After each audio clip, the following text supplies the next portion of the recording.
This is a tough business to run for I know president. you're a tough guy, Jeb. And we need to have a leader that is real principled. tough. I will take it to Hillary Clinton, and I will whoop her. You're never going to be president of the United States by insulting your way to the presidency. Let's see. I'm at 42, and you're at 3, so Doesn't matter. far I'm doing better. Doesn't matter. Dr. Carson. Thank you, Wolf. Please join me for a moment of silence and remembrance of Jeb Bush's campaign.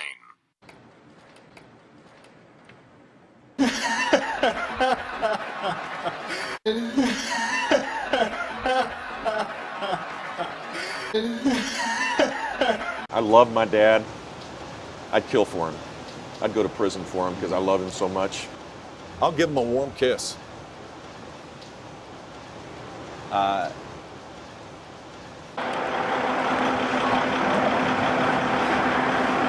do you do, fellow kids? What? I was in Washington, Iowa, about 3 months ago, talking about how bad Washington, D.C. is. It was to get the kind of the...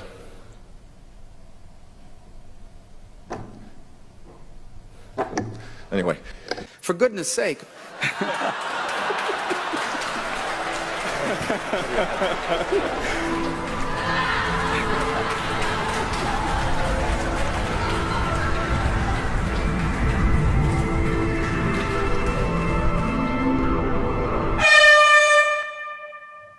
A cuck.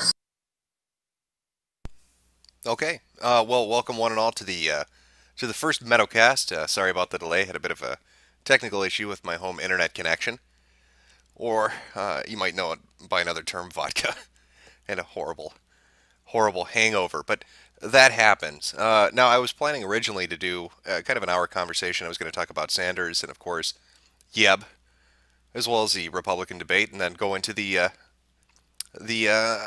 pitch your candidate segment. But because it's been delayed and because we're starting an hour later than I had anticipated, and I don't want to keep Kyle waiting longer than he needs to, I'm actually going to bring him in here momentarily. And we're going to go right into it. We're going to go right into the Bernie Sanders thing. I've got his information up. We're ready to talk, so we should have no issue getting the Skype call up and running, and we can go right into it. And he can explain to me why Bernie Sanders is the most fantastic candidate to ever walk the face of the earth. So we'll do that in just a second. I see the audience is thrilled. Fuck you, Jem. Well, it feels good. It feels good to be doing a Metocast. So enjoy this crashing and burning. But let's get Kyle in here. I'm gonna just momentarily mute this, and I'm gonna bring him in. We're gonna go right into it. So just 1 second.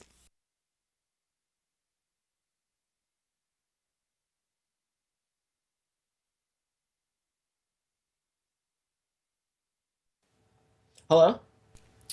Hey, are you there? Yeah, I'm here. Can Okay. you hear me all right? I can hear you just fine. Hopefully everybody watching is able to hear you. I've got the stream up and running, just so you know, so you don't jump into anything right away. But we should be good. I'm going to check the audio level here in just 1 second. Okay, so cool. Give me 1 sec here just to make sure it's coming through. All right. Also, I apologize if my dog barks. He's kind of uncontrollable that way. I'll try to keep him from disturbing the stream, though. All right, sorry about that. I just had to double check. No, don't worry about your dog. That's perfectly fine. It's not a big issue. So again, I'm sorry. I was planning on starting this at noon. I was going to probably bring you in about 12:30, but again, issues came up, so I wasn't able to do that. So I just wanted to get you on right away, so I didn't waste any more of your time. Nope. Okay. It's all right. So I'm going to let you start this off. We had a conversation on Facebook where you were attempting to enlighten me as to why I'm wrong about Bernie Sanders. So I'm going to let you you have the opening statement here. You explain to me, I guess your position is. I'm guessing. I should say this first. I'm guessing you're a Bernie Sanders supporter just by the avatar. Yeah, obviously. I feel like Bernie Sanders needs to be... I think there needs to be a record set straight because people don't take him seriously. He's an underdog. He has no media coverage, basically no media coverage. And what is the number one issue right now going on in politics? Like, what's the underlying issue? Do you know what it is? I'm pretty sure it's money in politics. I'm sure you would know this. Well, I guess I would say I'm not 100% certain about him not getting any media coverage. He got quite recently. he got quite a fair Recently. bit over the last Recently. day or two. Okay. Recently, yeah, but I'm talking about since he started his campaign back in May. Okay, and so you're asking me what I think the number one issue right now in politics is. Yeah, maybe. What is your number one issue in politics? With the political system itself, or the thing that I think is most important that politicians should be addressing? Why not both? That's fine. Oh, okay. Well, as far as the biggest issue in politics, I guess I would say it's outsider money. I dislike the idea of PACs, super PACs. If you look at Jeb Me too, Bush me too. in particular, God, what is it? He's sitting at 103 million from outside sources, and Yeah. those, and only 3% of them, at least in Jeb Bush's case, only 3% are small donors. Everybody else is a large entity, and so I don't like that. His slogan should just be "I'm literally George Bush."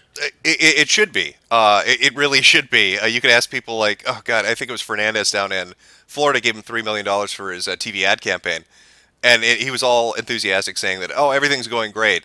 Well, I don't know how great it's going if you've looked at Jeb Bush's numbers, but again, I'm getting off track here. But that would be my one issue with the political system itself. The other, Super PACs, yeah. as far as politics themselves, or the thing that I'm most interested to have politicians address, would be large government. That breaks off into different smaller things, but I don't like the size of the bureaucracy, and I don't like the. I'm assuming you're not a overreach. fan of the NSA or CIA or FBI. Yeah, that would be one facet of it. Yes, that's correct. Yeah, I'm not a big fan of them either, but I have connections and stuff like that too. I know I'm relatively safe from those types of tools used by the government and things like that. Oh, I'm not. Oh God, they've probably got surveillance bugs inserted into my ass as we speak. Yes. With the hardware I use and the software I use, I have no illusions about any of the features of anonymity that I used to enjoy. Those days are dead. They're gone. Well, the NSA has been using cross-device tracking lately, and so almost nobody is safe. If you've logged into an account on multiple devices or whatever, you're pretty much tracked for the rest of your life at this point. Right. Well, I mean, Applebaum gave a really good speech. God, it was about 2 or 3 years ago at a convention where he was talking about just the different hardware that's been compromised. I mean, everybody talks about software. We saw what happened with Windows 10, but it goes a lot deeper. Right. I would also like to bring up that Bernie Sanders is he's a huge opponent of the NSA and metadata collection. He wants to end almost. I don't know if he wants to end the NSA, but I know he wants to end the metadata collection of everybody's phone records and everybody's internet records and things like that. Okay, and we'll get into that definitely. I mean, we'll kind of go point by point. But so you think Bernie Sanders is misunderstood? That's your biggest gripe? I think that is the biggest gripe. Oh, okay. Quite exactly. Now, when we talked on Facebook, to be fair here, now you said I'm a jackoff who's retarded and doesn't understand this. So I don't know if I said retarded, but I did say jack off. That is true. Okay, I want you to go through this and explain to me. I mean, you kind of gave me this. You feel like he's not being treated fairly, at least, or he's getting kind of a bum rap because he's getting less media attention, or people don't really understand his positions well. So we'll go kind of piece by piece. Is that fair? And kind of talk about his positions. I think one of the things I said to you was I dislike him. Well, I dislike him for a few reasons. But one of the things I think I have the biggest gripe with is the idea that he's kind of the let me give you things for free. Oh, Kyle, you there? Yeah. Okay, sorry, I thought you cut out. He's one of the, I described him as a political piñata who's full of free shit rather than candy, and he's trying to get people to whack them with his votes. That's kind of the appeal. Like, I will give you this. I will give you everything. We're going to do free college. We're going to do free healthcare. I'm going to raise the minimum wage. So, in addressing that kind of free stuff, let's talk about college. Okay. Now, his proposal was he wants to do college for all. Tuition-free college. I don't know if he addressed in public universities, remind you. No, public universities. Fair enough. Yep, public universities. So you're not going to be able to get free college to go to Harvard or Like Yale. Right. Yeah. Exactly. Well, I don't know why you would want to go to Yale at this point. Well, that's you may have a point, but this was going to be his approach. I don't know if he addressed actual books. If that was included or folded into his idea of taking care of tuition for college students. His position is, I don't think he wants to pay for books and everything. I think he just wants to pay for class tuition. I think it needs to be expanded more. Like his conversations about free college and free tuition and things like that. I think he needs to be a little bit more nuanced and talk about the actual details rather than just saying, "Oh, we're going to give everybody free college" or whatever, things like that. I think because I think that gives a lot of the opposition a lot of ammo to just attack him with, saying that exactly how you're pointing it out, free stuff. Right. Well, this is my understanding of it. His proposal was $70 billion. Now, the average cost of tuition per college student, sorry, it comes out to about $9,000 per person. So For like in what, like one semester or like one? I don't know. I'm just going on the basic information I was able to find through his website. He had a couple of different links up that went to different bills, but I do know his proposal for college for all was $70 billion. That's correct, isn't it? I can, yes. I believe so. I'd have to look it up. I could probably look it up right here. It's probably on his site. But anyways, I wanted to say the average college tuition for like just a 2-year program, you're gonna look into maybe around like $40,000. Yeah. The 9,000 would be. I got okay. You're right. I think it comes out to 36,000 at the end of it. But Yeah. okay. So here's my thing. When I'm looking at his numbers, he says $70 billion. But only 47 billion of that is financed through the federal government. 33 billion is offloaded onto the state. Mm-hmm. Okay, so we're talking about he's going to do this. What was it? 0.5% tax on capital dividends, or he was doing something with the stock market. The Robinhood tax. This was how he was proposing to pay for. Well, not only the Robinhood tax, but also he's planning to tax anybody, basically all the billionaires and people like the Koch brothers and stuff like that. He plans on doing a marginal tax rate of about, I think, 90%. And so, which is World War II levels. So you're talking about like 1944 taxes. Which, I mean, did it not bring us into a better economic situation? I don't think you can necessarily put our success post World War II on a tax rate. Rather than a technological boom and the fact that we had just won a war. Do you not think that we're going to go through another technological boom? Do you not think AI is going to be like the next big thing in technology? Is that part of Bernie Sanders' platform? Don't worry, everything's going to be okay. AI is coming? No, obviously not. I don't think he's qualified to really talk about anything like that. I don't know if he's studied it enough or anything like that, but I think that's one of the least talked about things that's going to be huge in the coming generations. I'd say that, like, within the next decade or two. Well, putting aside Skynet for just a second, he's. I'm not talking about just Skynet. I'm talking about like personal AI systems. That's fine too. I was joking, but so he's doing 47 billion, and that'll go through the federal government. Fine. Let's say the Robinhood tax works. Let's say that the Koch brothers and Bill Gates. Well, Clinton too. He's got 200 million. But let's say Bill Gates is a proponent for taxing the 1% and taxing billionaires. Fantastic. So let's say all that works out. So that's $47 billion through the federal government. So now we've got 33 billion being offloaded onto the states. Now you've got roughly in the country about a third of us are taxpayers. Mm-hmm. If you go by federal income tax, so they're going to be paying state taxes too. So this would, if you kind of break it down, it's going to, and this is just rough math, it's going to break down to about $250 to $300 per person. So now he's talking about we're going to pay through we're going to pay for this. We're going to get the rich people to pay for it. We're going to get corporations to pay for it. We're going to get Wall Street to pay for it. They're going to be paying the overwhelming majority. That is correct. Overwhelming majority, but you've got 120 million people that are now paying $250 to $300 for somebody else's college education. I mean, the state is going to have to budget that money in if you distribute it evenly across. If you figure every state's going to do this, so I mean, what is the outcome? You have to understand that the college tuition rates and all the fees and everything, they're artificially inflated to begin with. Artificially inflated. I mean, how is he factoring that in? I read through his briefing. He doesn't address that. He just says we're going to do 70 billion. He doesn't address it, but it's a factor. Okay, can you qualify that for me? How is it a factor? So, what has been, I'm going to have to look up the exact numbers. What was the average cost of tuition, say, about like 20, 30 years ago? 20, 30 years ago? I wouldn't have that on me, I'm sorry. You take your time. I mean, you can look it up. Yeah, I'm sorry. I didn't prepare for this exact question, but... No, it's fine. It's fine. We've got time to debate, so, take your time, look it up.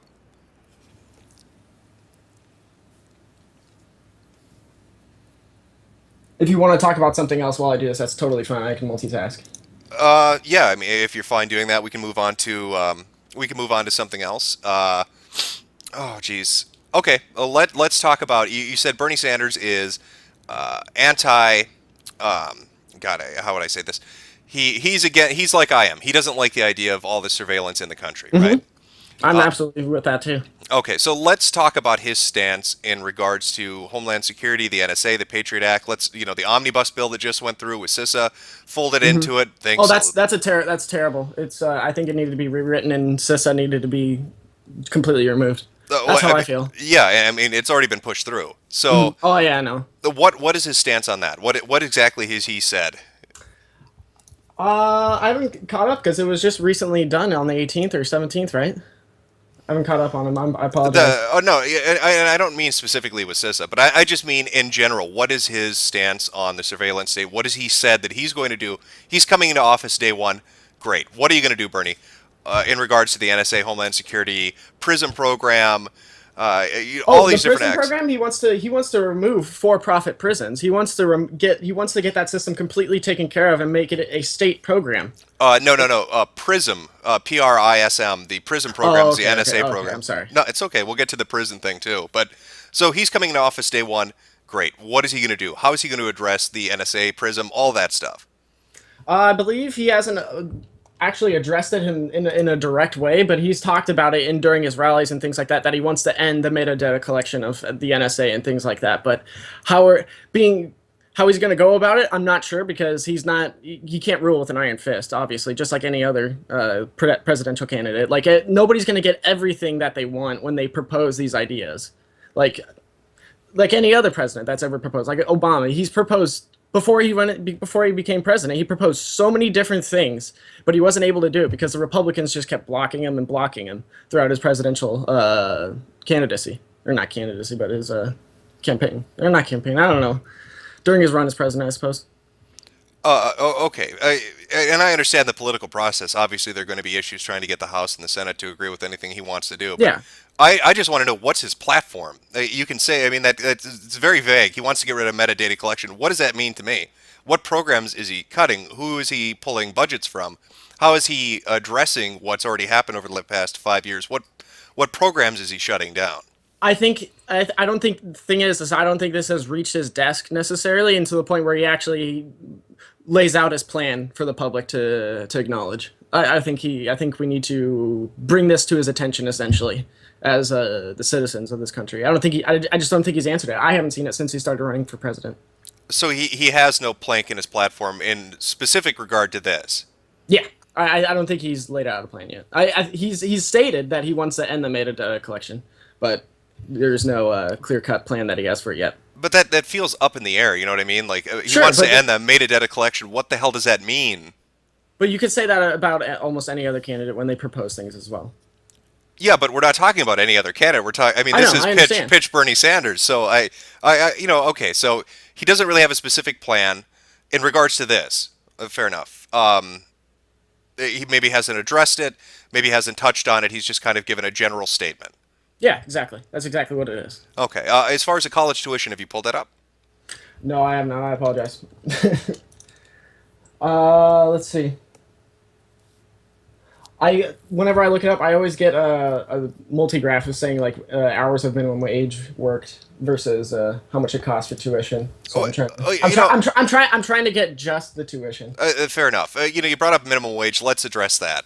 Yeah, that's a big issue. Oh, okay. So tell me your position, or your candidate's position on the minimum wage. Bernie Sanders wants to raise the minimum wage to $15. I don't know. I think it depends entirely on the city you live in and the economic situation of that city, like the levels of poverty and the levels of and just the amount of people that live there. I feel like in cities where there's lots of people and there's lots of economic activity, I feel like a higher minimum wage benefits. But in smaller cities, in like I don't know, bumfuck Nebraska or something, where there's like a few hundred people, having a $15 minimum wage would just ruin the economy, because there's not enough money to go around, if you understand what I'm saying. Oh, okay. So is that? Is that your take on it, or is that his position on it? From what I understood, he wanted it. That's my personal belief. Okay. I don't believe that a national-wide $15 minimum wage would necessarily help. I feel like maybe like 12 or 13 would be more feasible and realistic. But if the people want that, and he can make it happen, I mean, what can we do about it? Oh, okay. What's his position though? Is it, he wants an across the board nationwide $15 15 an to, hour? yeah, yeah. Okay. Now I remember a news story that had come out about it was regarding people on his staff as interns. Was this true? Could you tell me some information on this about him only paying $12 per hour for the people working for him? I believe they offered to work for him, and he offered to pay them that much, and I believe it's part of the negotiation. And I don't know if it's necessarily reflective of his character or anything. I just know that he wanted to pay him that much. I don't know anything myself. I wouldn't be able to get into the details about it. Oh, okay. Well, hypothetically, if I were in a situation where or I was telling other people to do something and then I wasn't myself doing it, what would you call me? A hypocrite, obviously. Okay. Now, with Sanders, talking about this $15 minimum wage, we don't really have a lot of data. I tried to pull up some numbers and stuff, especially in regards to Seattle, because they've tested that out, at least in that city. But because it's so, God, how do I put this? Because it's so recent, it's really hard to get any hard data. You know what I mean? You don't want any kind of anomalies. Oh yeah, or, because it's still a study in action, I suppose. Like they're still studying it. Like there's still things to be done to recognize the value of raising the minimum wage. Right. Well, what I'm talking about is an analysis of business closures. I mean, I believe it was Forbes had come out with an article, got in May, maybe August. They kind of jumped the gun. A few people had jumped the gun and said, we have a lot of restaurant closures. This must be related to minimum wage, even though Seattle was kind of phasing it in. Now, I know that they have seen stagnation, as in the amount Oh, of... I'm sorry. go I'm ahead. sorry to butt in, but I know Bernie Sanders. He didn't plan to just implement $15 right away off the bat. He wanted to do it in increments. That's what he wanted to do. So the Seattle model, the kind of gradual phase. Yeah, essentially. Okay, fair enough. I do know that when you look at job growth and job openings compared to the state as a whole, Seattle lags behind. That is one of the figures that has come up. I think it was like 1.3 compared to like 3.0 for the state. Again, I'm going off memory here. I could be off on this. But it does seem to have an impact for the amount of jobs that are available because people seem a little reticent. They seem a little hesitant to start hiring more people when they know they're paying more money. They're trying to get, I guess, more out of their workers. Right. Would you see this as an issue with more people coming out of college? Let's say everything works out with Bernie's tuition-free college. Everything that's fine, but people still need to pay for rent. Obviously, they need food. They're going to need to buy their books. All of this. So, do you see that as being a situation? You've got all these college kids. You've got all these young people. They're going to go into granted, the job would pay $15 an hour, but it's going to be a less skilled job because they don't have the degree yet. So if there are less jobs available, do you think that is going to put a burden on people who are still trying to get through the hardship of going through college or starting off a life? They've moved out of mom and dad's house. They need to pay the rent. They need to buy food. They need to be an adult, essentially. But now there are less jobs available because businesses don't want to hire because they're paying more. Okay, so with it depends on what jobs you're looking for, obviously. But there's a lot of job opportunities, but it depends on what you're skilled in, obviously. So when people go to college and they study communications and other stupid bullshit where there's no real application, like psychology or something, because so many people go for psychology and communications degrees. As soon as they get out of college with those types of degrees, yeah, they went through college and they went through the process of taking those classes and stuff, but when they come out, they don't have any of the qualifications to get an actual job that's worth something. Right. No, I'm talking about just any kind of job you could normally associate with. Let's use college students, for example. Fair enough? Yeah. Any job you would associate them potentially taking to support themselves while doing college. So now they don't have to worry about paying tuition, but they still have to worry about rent, food, all these other issues. Car insurance, gas, whatever. The day-to-day stuff. So let's McDonald's. So yeah, okay. I was about to say, so that's what you're getting at, like minimum wage workers and stuff like that. Okay. Well, I mean that is the big issue, though. I mean we're talking about a $15 an hour minimum wage. So let's we use McDonald's as an example. So if you have a McDonald's or you have another fast food joint or a restaurant that now is showing less job openings because they're hiring less people, what is that going to do for the college student that now is forced into a situation where instead of worrying before, which was how am I going to pay for my tuition, it's how the hell am I going to get a job to pay for my rent? I feel like a lot of it has to do with the business owners too. Because if you want to take a look at like one of the mega corporations, Nintendo, Satoru Iwata, when they released the Wii U, it had such a terrible, like it was terrible. They had so many lost funds, and like they had a net loss over the, what was it? I think over the entire year, the year it was released. Satoru Iwata took a pay cut just so his workers could stay there. Oh, okay. What I mean by that is that it's not necessarily the increase of the minimum wage that would affect their ability to get a job. It's the CEOs that have the enormous rates compared to how much the minimum wage workers make. Well, you know, It has a lot to do with that because it's currently over the median CEO ratio to, or pay rate ratio to a minimum wage worker is something like well over 300 times the amount of a minimum wage worker, and whereas I want to say like 20 years ago it was only like 20 something. True, but I mean, you could say the value is in the position and the function that they perform, or that their work is valued more than the minimum wage worker. If I were to paint something, But who's the one that determines the value? The CEO. well, yeah, the person running the company at the head of the company is going to determine what they pay people. Yeah, obviously. Obviously, yes.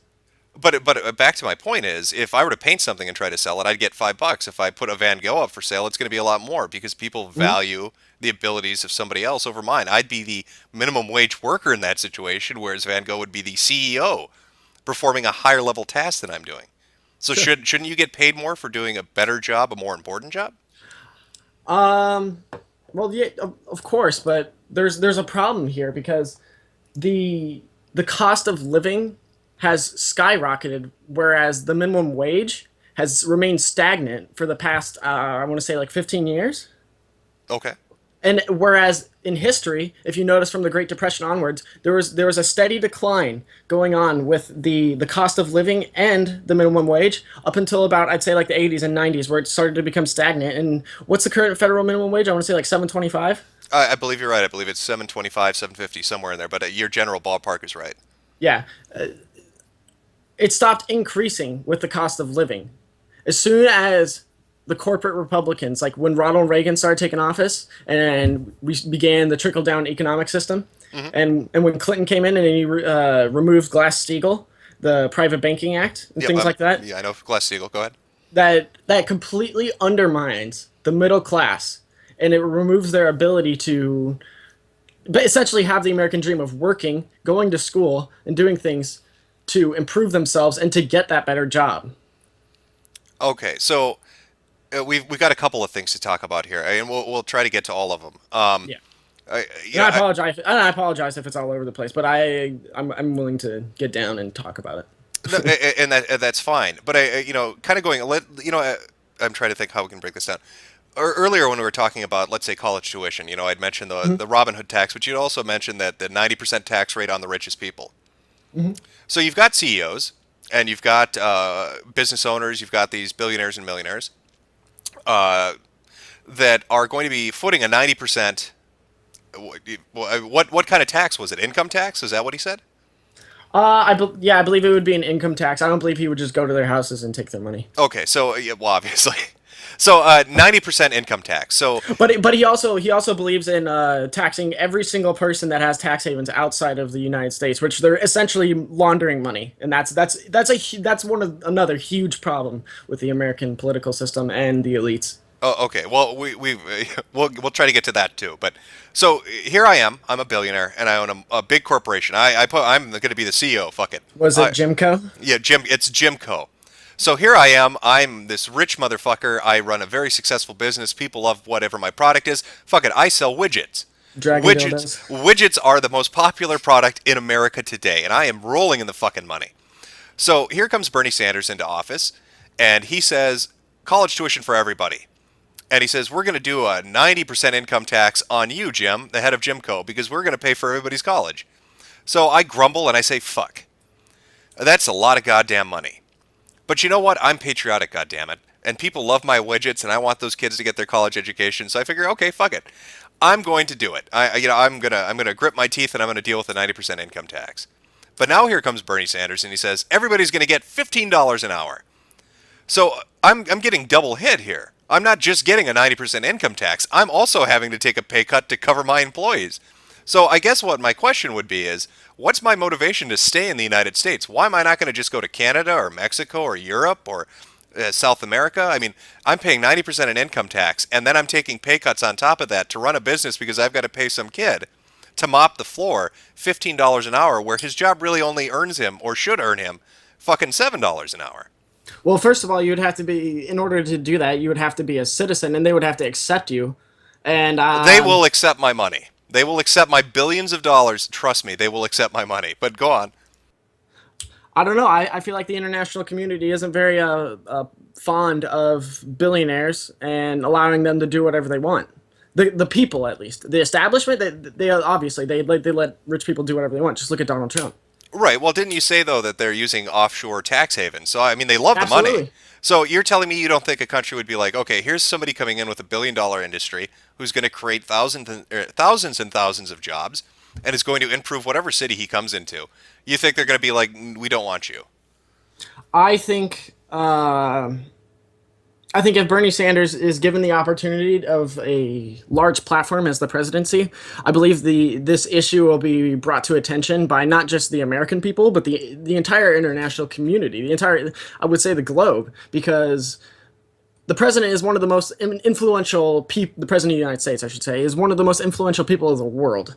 And I think if he brought to the attention that billionaires and the establishment are working together to create this system that benefits them, and they're allowed to create these tax havens and tax loopholes and tax safe havens and things where they can just store billions of dollars without being taxed. I believe if he brings this to the attention of the people are going to start to say something. You're going to say, hey, that's fucked up. You need to use those tax dollars that you're fucking hiding and use them here at home in the United States to build our infrastructure, to build our communities, to become more educated, and to get more technologies and get people going in the system. Oh, okay. So let's say you're right. Or let's say in the scenario, my Jimco scenario, you're right. I can't get into another country for whatever reason. The president of the United States uses his influence. So I'm paying a 90% income tax. I've now taken a huge hit in profits because I have to pay my employees $15 an hour for whatever their position is. And now they want to close my tax havens. So any money that I could invest overseas through whatever means possible, whether it was whether it was legitimate or not, whatever means possible, by legitimate or not, to try to get a return, a profit, are now cut off from me because the president has interceded. Mm-hmm. From the point of somebody who's in the 1%, I mean, I know, and again, from my perspective, I agree there are issues in this country. I think there are a lot of issues in this country, especially with banking and just the Federal Reserve is a slavery system, essentially. Just different things. But from my percent as a person who's in the 1%, let's say I'm not an asshole and I didn't just inherit my money. I worked fucking hard for it. I built Jimco with my bare hands. How much am I supposed to give? I'm getting hit for 90% on income taxes. I've got to pay everybody's salary and everybody's college, and I can't invest overseas now. How much do I have to give? How much wealth redistribution do I have to give until I'm accepted as being equal to the guy who doesn't have to do that? Let me say something. Most billionaires in this country, not very few of them are actually self-made billionaires. But there are some. I mean, we shouldn't. Yeah. You can't take the approach that most of them are this way, so all of them should be treated this way. That's the lowest common denominator. I'm saying me, Jimco. I worked hard for it. So what do I do? How is that fair to me? You voice your opinion, just like everybody else. I voice my opinion like everybody else. I'm asking you, do you think that's fair for me? I worked hard for my money, but now I'm paying a 90% income tax. You're not. I mean, you're going to be in the bracket everybody else is, 24%. I think what's more unfair is the people that work more than 40 hours a week on minimum wage, and they're still struggling to being able to pay for all their food and all of their expenses and things like that. I think that's more unfair than a billionaire whining about being taxed a little bit more. A little bit more. You're paying 25%. I'm paying 90%. That's 65% more. That's more than just a percentage fraction. I shouldn't have said a little more, but yeah, being taxed more. It's not like your effective income is going to be okay. I'm a firm believer in capitalism, but not complete capitalism. I'm not a firm believer in socialism, but portions of socialism. I believe in this in between state that we currently have, like a social welfare state. But I don't believe that being able to accumulate as many funds as the Koch brothers and all the other corrupt billionaires have. I don't believe it. I don't believe it's not a feasible solution. Like, being able to accumulate that much money is just not right. So do you think there should be a government instituted cap on the amount of profit somebody can make?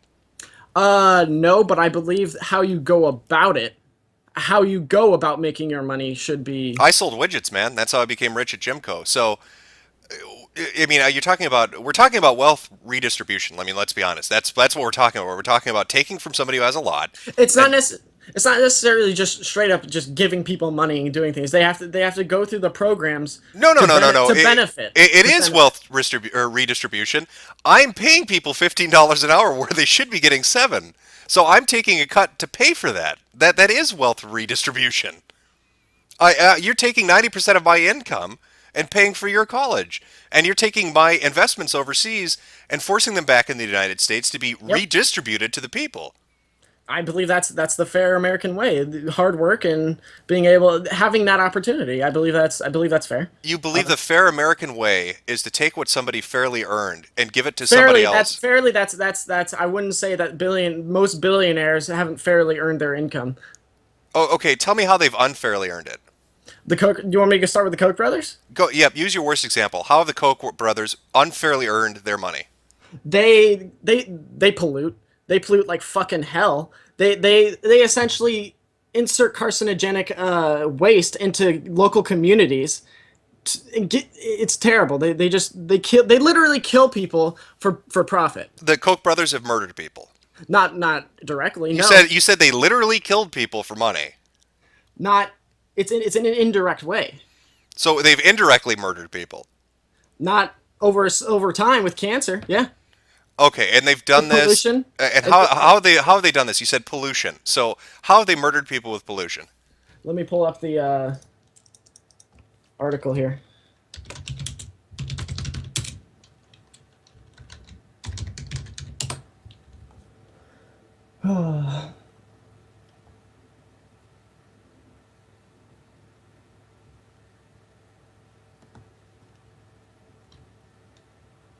And that's fine. Take your time. We like I said, we've got another half an hour here if you've got the time. So there's no hurry. And I found a graph here. Okay. For the tuition. I'll send you a link so if you want to put it up on the stream or whatever. Yeah, sure. I'll try to get that up. I'm still a little new with OBS, so I'll try to get it to work properly. But it's nice to have nonetheless. Yes. I found a Rolling Stone article about. This should be good. I haven't read this particular one, but it probably goes over what they have done. Let me just try to read through it real fast. Yeah, and that's fine. Like I said, take your time. Go ahead. I'm going to take a quick look at the it's the Trends College one. Yeah, right? That one exactly. Yeah, I wanted to talk about that too. If you want to go back to that real fast. Yeah. Just give me 1 sec to look over it, and then we'll try to cover it. Okay. Okay.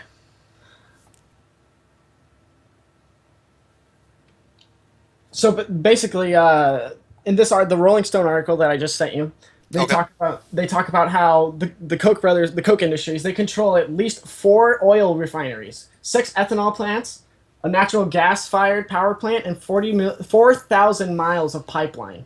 Okay. Let me get to the exact details of how much pollutants they put out into the atmosphere.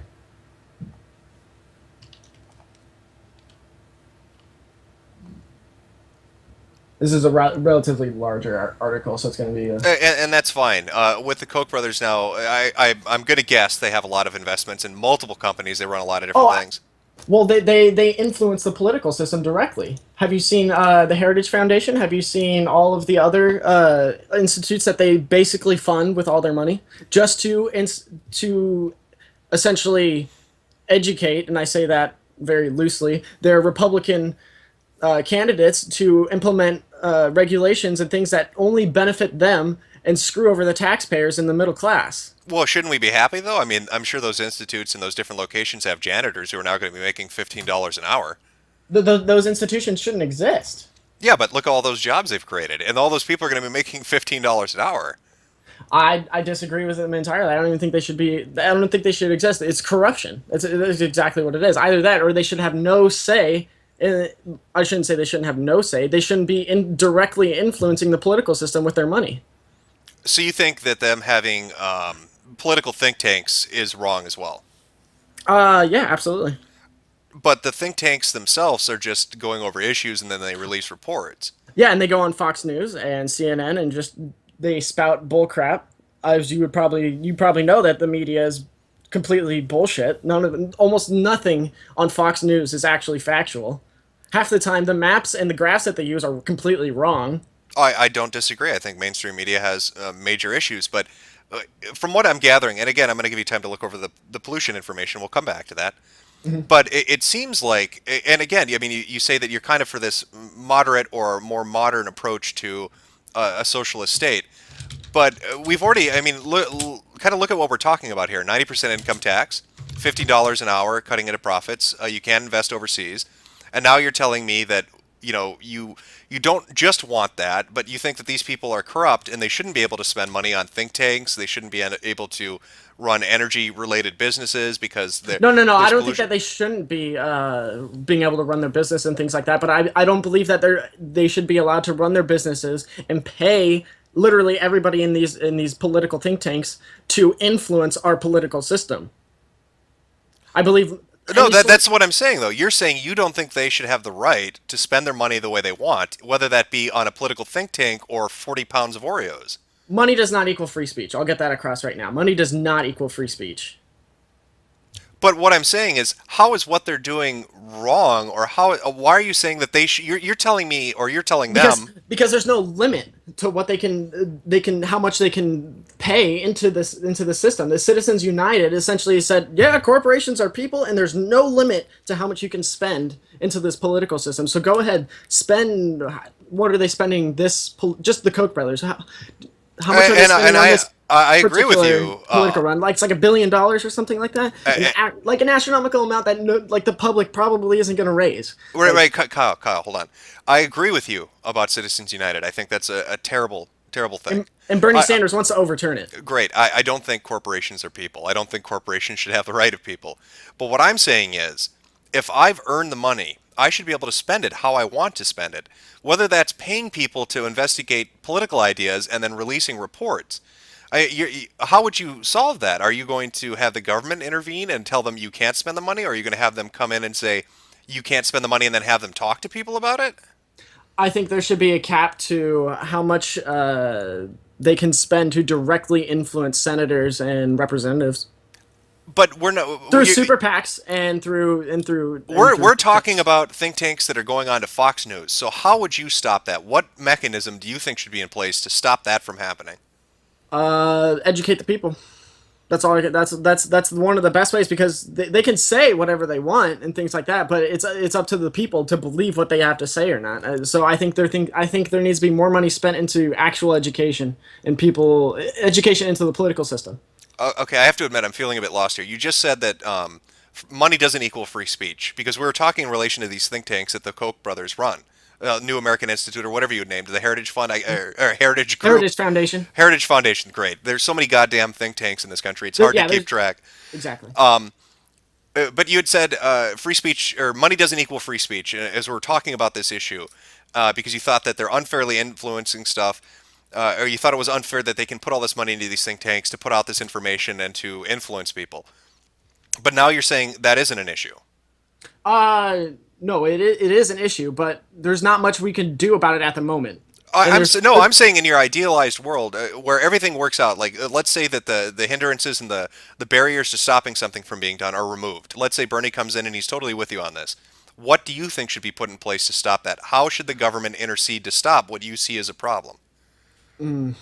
That's something I haven't necessarily, I haven't thought about how I would go about keeping them from influencing the political system. I haven't necessarily thought about a real nuanced way of going about doing that. I would have to do a little bit more research in what would be an effective method while still allowing the freedoms of expressing an opinion, because you need to have that freedom of expression. You can't just silence somebody because you disagree with them. Okay, but you do think that you would find some mechanism or some means. But I absolutely disagree with everything that they are and what they do. Okay, well let's touch back on the pollution thing. Have you had a chance to kind of look over that? I sent you a link of Bernie Sanders literally talking about the Koch brothers and everything that they've done. I don't know. I don't have a transcript or anything. If I did, I would show you. But that video goes over exactly what they're doing with the environment at 38 minutes and 20 seconds. If you would like to actually put it up on the stream, it's only about like 2 minutes long, I believe. Okay, you said at the 38-minute and 20-second mark? Yeah, it's in the description of the video I sent you here. All right, give me 1 second. I'll try to pull it up, and I'll bring it to that time code here. All right, let's see. 38 minutes, 20 seconds. It might take me 1 second here. I'll let the audio play for 2 minutes, and then we'll go from there, all right? Yeah. And it says at 40 minutes and 52 seconds, it talks about how the Koch brothers cause cancer by dumping the toxic waste. Big oil personified, and they're carbon barons. They make most of their money. Am I going to be able to hear it through you or your stream or anything like that? Oh, I'm sorry. I was actually playing it right now. Yeah, you could probably hear it through the stream. It just started. Okay. It was Koch brothers and tar sands talking about their energy companies. Okay. This proposed Keystone Pipeline is a 1,700-mile. I remember when this video came out, and I kept it bookmarked. Bomb on the continent. It is going to take the dirtiest energy, the so-called tar sands, and bring them down to the United States. The Koch brothers. Do you know the history of the Koch brothers? Unbelievable. Well, we'll talk about it in a second. I just want this to play so the people watching can hear it, and then we'll go over it. Don't worry about it. Carbon and hence money. There are trillions of dollars worth of oil up there. Any spill means that the dirtiest, nastiest fuel on Earth will be poured all over our country.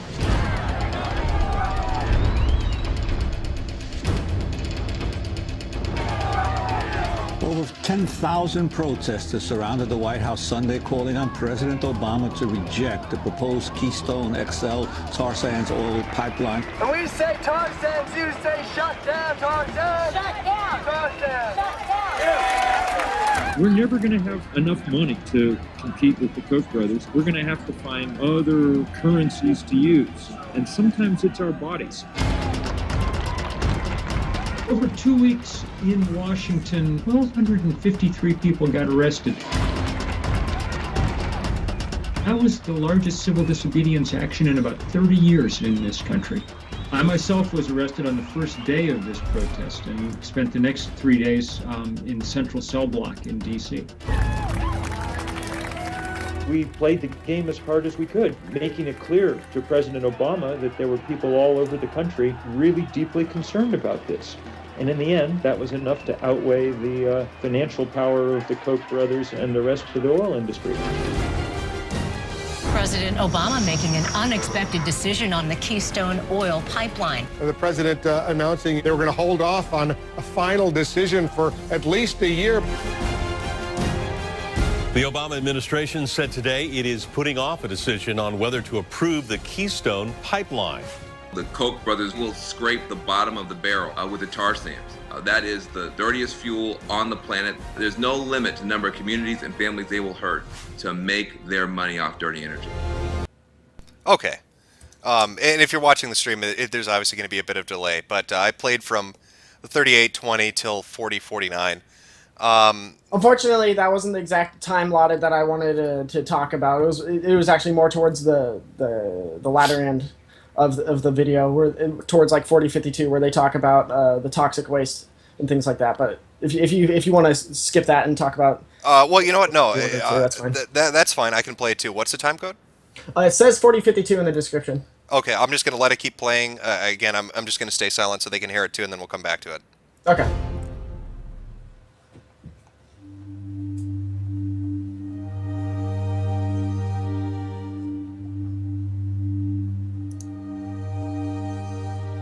Something is wrong on this street, Penn Road, where I live. Something is wrong here. in this community. It's killing people, just like it killed my daughter. I live on Penn Road. People call me Mr. Bowie because I'm a minister. I pastored church for 22 years in this area. I'm a reserve deputy sheriff, and I'm a senior citizen. This house is Mr. Warfield Gibbs. His wife, Bobby Sue Gibbs, passed away with multi-cancers a few years ago. I have to do this 3 to 4 times a day. This house here belongs to Mr. George Parker and it's Miss Ollie Parker. Both of them was taken out by cancer. My husband died of lung cancer, and I am having breathing problems. Mr. Tom Perkins and his wife, they live here. Mr. Tom Perkins is deceased now. He had multi-cancers. We have 15 homes in this area, and maybe 11 people has died or more with cancer, and that's unreal. What's going on here is a crime. It's just a waste. My daughter Letitia died at 43. She grew up in the neighborhood. She had a husband, a devoted husband. She had children that she really and truly loved. And Kyle, I'm going to jump in here. Do you know exactly what time code they start talking about how this is? They're talking about a cancer cluster, but do you know exactly what time code they bring up? Not off the top of my head. I haven't watched this video in a few months. I'm sorry. Oh, okay. Well, let's. I don't want to let it play too long because we got. Obviously, yeah. Okay, let me address a couple things. The first thing that kind of popped up was they talked about, and a little bit this talked about what you were touching on. The Koch brothers using their money to influence the building of the Keystone Pipeline, right? Mm-hmm. But they also said that activists were able to sway Obama's opinion. Doesn't that show that money doesn't have as much of an influence as you believe? I mean, if people who weren't billionaires were able to stop them, then obviously them spending money didn't have an effect.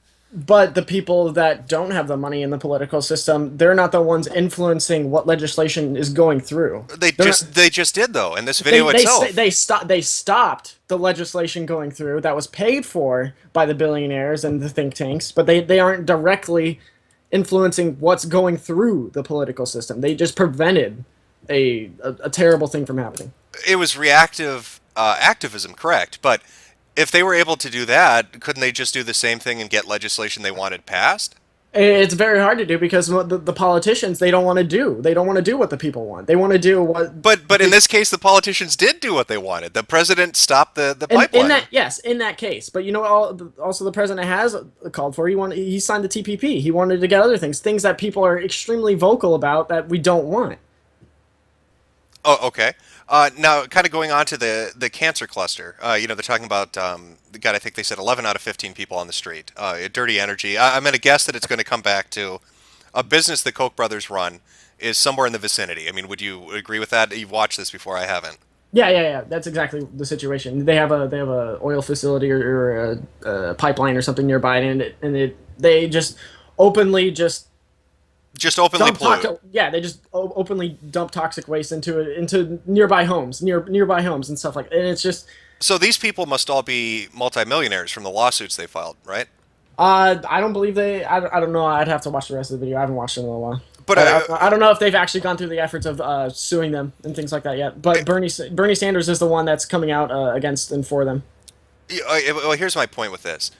If this cancer cluster is directly related to the Koch business, if it's directly related to the pollution that they're putting in the airs, the pollutants they're putting in the airs, these people should be able to go to court and use the judicial system to met out justice and to prove that there's something going on. So unless this video ends with them winning a multi-million-dollar lawsuit, unless there's a follow-up to this saying how these people have been proven in court to show that the Koch brothers' pollution is in fact the cause of this particular cancer cluster, how is that fair to say that the Koch brothers are responsible? Because they have I wouldn't say millions of lawyers, but they have a shit ton of lawyers and they have a shit ton of money to keep the court systems in their favor. So you don't think the judicial system works on truth? You think it works on money? That's a part of it. A lot of it, yeah. What would your solution to that be then? Get money out of politics. Get politicians who will recognize that this is a problem and they implement new bills and things like that would prevent big money from influencing even the judicial system. No, I meant as far as the judicial system. I mean, politicians aren't going to be able to stop me from hiring a lawyer. So Obviously. what would your solution to that be? For me tying up the courts with 1,000 lawyers? Uh, what do you mean? You can hire as many lawyers as you want. You can. There's no way to stop somebody from doing that. But the problem is that people, because they have all these lawyers, they're able to keep the legal process going on, and so it never stops. And then eventually, the people trying to sue them, they don't have any more funds. They don't have the money to keep that legal battle going, and they essentially have to quit. So you don't see that as a problem then? No, it is a problem. That's why I'm asking you, what would you do to stop me from hiring 1,000 lawyers to tie up the court system? I don't have a proposition. I haven't been able to figure it out myself, but I believe that talking about it is going to get the conversation going and getting ideas out there.